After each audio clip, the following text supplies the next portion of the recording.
Hi, I'm Gilbert Strang.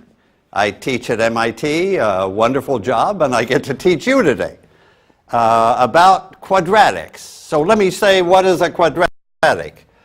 There's a ax squared. It's that squared that makes it a quadratic, and a b times an x, and a c, a constant. So that would be our, can I say, our function. If you give me an x, these a and b and c are numbers, and you'll see I'll change those numbers to get different quadratics. But this is the whole family of quadratics, and if you give me an x, then, and I know a and b and c, then I can figure out y. It's that squaring that makes the word quadratic come into this. Okay, so a good start is connect the algebra, these letters, to the graph, the picture, the geometry. So I've drawn 3 quadratics up there, 3 particular ones. Let me tell you what the a and the b and the c are. You see that those quadratics are just almost the same shape, just lifted up. So this first guy is going to be y is, I think I picked x squared minus 2x there for this one. Now this one is up a little higher. The c is what moves it up and down. That's the easy part. It doesn't change the shape, just shift it up. So I think that second guy is going to be x squared minus 2x, same thing, but plus a 1. So I've lifted it up by 1 to get the second one, and then the next one is lifted up by another 1. So the top guy is y is x squared minus 2x plus 2. Okay, so those are 3 particular quadratics. And what do I ask you about them? Let me start by asking, when is y 0? I'm looking for the x's that produce a 0 here. And I won't work right away with this general a and b and c. I'll work with these numbers, where a was 1, b was minus 2, and c changed from 0 to up to 1 and up to 2. So I'm looking to see, well, let me take the bottom one, the first one. So if I look, what points am I looking for? I'm looking for there's one point, and there's another point that I'm planning to figure out. That's, you could say, solve the quadratic. Find where it's 0. So I would like to find where this guy, that's the bottom one, is 0. Not too hard, but we will do it in a good way. So I want to find where that's 0. And maybe you know that one way to do it, if you have a nice example like that one, is factoring. If I can split this into, multiply 2 things together, and I can, do you know how I could factor that? An x appears both places, so I can like take out the x, and what's the remaining thing? That x squared, of course, means x times x, so I need an x times an x there. And here I have minus 2 times the x. That's what I would call factoring that polynomial. Quadratic, because it's got that square in it. Okay, and this tells me what I could probably figure out anyway, that it tells me where the zeros are. When is this 0? Well, this could be 0. That's this point. X equals 0. That's that point. Or x could be 2, and then this would go away. And if x was 2, I'd have 4 minus 4. I'd certainly get 0. And that's this point. So the 2 roots are, shall I introduce those words, roots? I don't know why we use the word roots. A lot of math words, you know. Who knows why? The roots are 0 and 2. Good. I have solved that first quadratic. Okay, ready for the second guy. this one. What do we see in the picture for that one? That's the middle one. And you see it's rather special. It touches the y equals 0. It hits y equals 0. It has a root at just one place. This had a root twice. This one has a root just once. And I can find out where that is. Well, shall I try the same thing of factoring? Shall I factor this guy? So I see x squared minus 2x plus 1. Maybe that might jump to mind as it's something times itself. That's a very special one to factor. That's x minus 1 times x minus 1. What I would call a double root. That is 0 at x equal 1. So what am I saying about this guy? Double root 1 and 1. Double roots get mathematicians excited. Well, mathematicians are easily excited, you could say. And that's special. Okay. So it's x minus 1 squared. And we see a double root. Now let me go on to the top guy. Where is that 0? Can we factor that? We have a problem, this one, because we can see from the picture that this thing never hits 0. So am I going to say no roots for the third guy? No roots? I don't like to say that. Gauss, who was the greatest mathematician of all time, said that if we have a quadratic, it should have 2 roots. If we had x to the 27th, starting our y, there should be 27 roots. But where are they?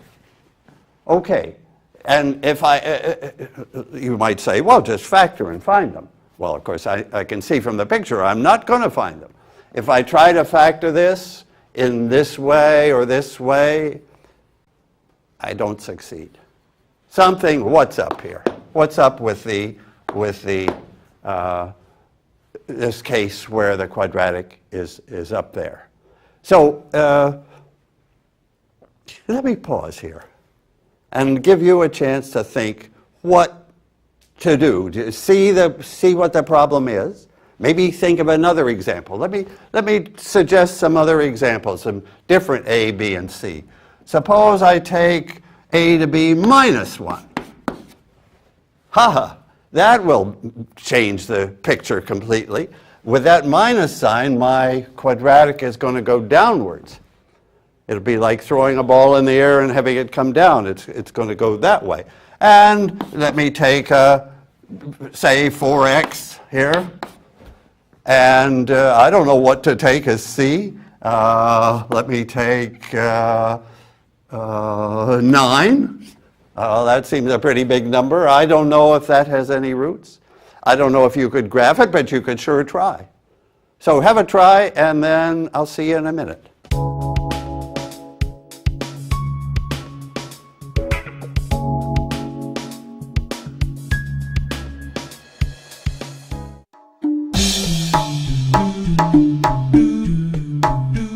Okay, hi again. I'm back and still looking for those missing roots. You remember we had this example of x squared minus 2x plus 2. So that was a particular choice of A was 1, B was minus 2, C was plus 2. And we couldn't see the roots and our picture didn't show any. And the reason is we're going to have to go to imaginary numbers. I like to think that root is still there. But it isn't going to be, those 2 roots are still there. But they aren't going to be real roots. In fact, I'm going to have to write down the formula that everybody hates. It's the formula for the roots of this thing. I'm going to, roots, you remember, I set this to 0, and I look for x. And I'm going to find 2 x's, 2 roots, where this thing comes to 0. And I'm going to stay with algebra for a minute and write the answer in terms of A and B and C. Because if I know those three numbers, then I've got the quadratic, I've got a picture, I've got the roots. Only either I've got them or they're somehow imaginary. But here's the formula for the two roots. Okay, so the roots are x equal. Okay. There's a minus b, no problem. There's a plus or a minus. That's why I'm going to get 2, because I can take the plus answer or the minus answer. And then I have a square root of, it's going to involve all of a, b, and c in the special form b squared minus 4ac. And then I have to remember to divide by 2a. All right. Sorry about that. Can't be helped. So that, you see, A, B, and C are appearing here. Oh, well, let's just check it. Let's check it on the ones that worked. So this was the case when A was 1, B was minus 2, and C was 0, right? Can I try this formula? Maybe over here, where I'm hoping to get this answer 0 and 2. Let's just see if I do. It's satisfying to think that, okay, this formula works. The B is minus 2, and there's no C. The C is 0. So I'm going to put, there's my A, B, and C, and for practice, I'm going to put them into this formula and see what I get. Hopefully, I get these roots. All right, let's do it. This is my x. Remember what we're finding. We're finding the x is where the curve hits the x-axis, hits 0. Okay, so minus, b is minus 2. Minus 2 is, x is 2, right? Minus 2. Plus or minus, now comes the little dodgy part. B squared, that's minus 2 squared is 4. And I divide by 2a. A was 1. You see how they all come in? 2. And what do I get then? This is from my big formula. I put in the numbers. Now the square root of 4 is 2. So I have two possibilities here. 2 minus 2, which would be 0. Or 2 plus 2, square root of 4, 2, would be 4 divided by 2. I would get 2. And sure enough, that's what I wanted. Formula checked out. The formula checked out to give me those two roots, 0 and 2. Can you do it once more? Well, twice more, actually. Once more, I'm thinking I'm going to get the next one. I think I'm going to get 1 and 1. Let me erase this and do the same thing for the second one, where C is now bumped up to 1. Okay, so again, I have minus B, that's minus 2, that's the 2, plus or minus the square root of B squared is 4. And now I have minus 4, this is coming in now. Minus 4, A is 1, C is 1, minus 4. Ha! It's not bad. Divided by the 2A, which is 2. Okay. I've plugged it in the new ABC with C equal 1 now in there. And what do I have here? This square root is 0. 4 minus 4. That's a very special case. So now I have 2 plus 0 and 2 minus 0. 2 both ways. And then I divide by the 2, so I got 1 twice. Just what I wanted. Just what I wanted. The double root. The double root happens when this square root is a 0. That's when you get the double root, because then the plus and the minus are both plus 0 and minus 0, no difference. All right, third one. This is the new one now. This is the one where we're going to find a root where our picture doesn't show one. Okay, so now what's the deal? C is bumped up to 2 now. Okay, so C is 2, And I go again last time with this formula. All right. But now I'm going to get something I didn't know. So minus b is the minus minus 2, that's the 2, plus or minus the square root of b squared, that's the 4, minus 4ac. Now let's get it right. Minus 4, a is 1, and c is now 2, so that's minus 8. Minus 8 divided by 2a, which is the 2. What have I got now? I've got a square root of a negative number. That's what the problem was. That's why I couldn't see it in the real world, because it's not there in the real world. 4 minus 8 is minus 4, right?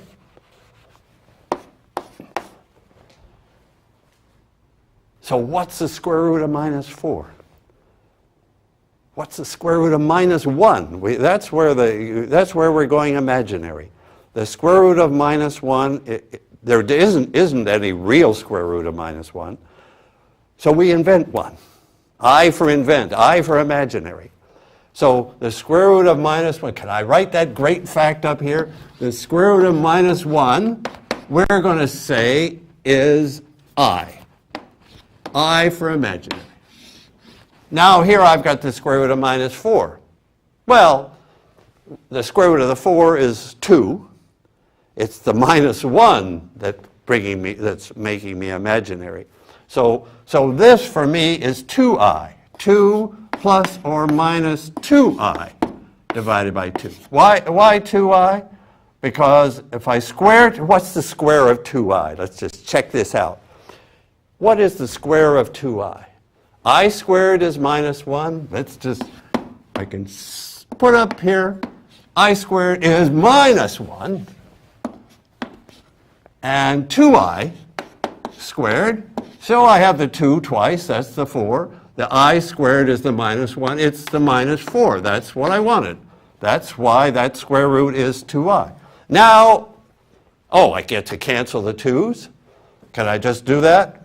2 divided into 2 gives me the 1.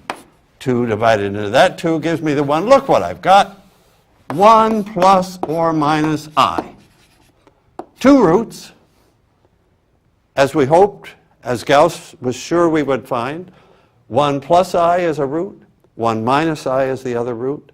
Neither one is real, but they're both, complex number is what I should say. A complex number is a number that has a real part, the 1, and it has an imaginary part. And here we get an example with both, and it connects to the picture when the curve doesn't actually cross the x-axis, and that's because I only knew how to draw a real picture. Okay, so that's the answer. Those are the missing 2 roots that we were looking for.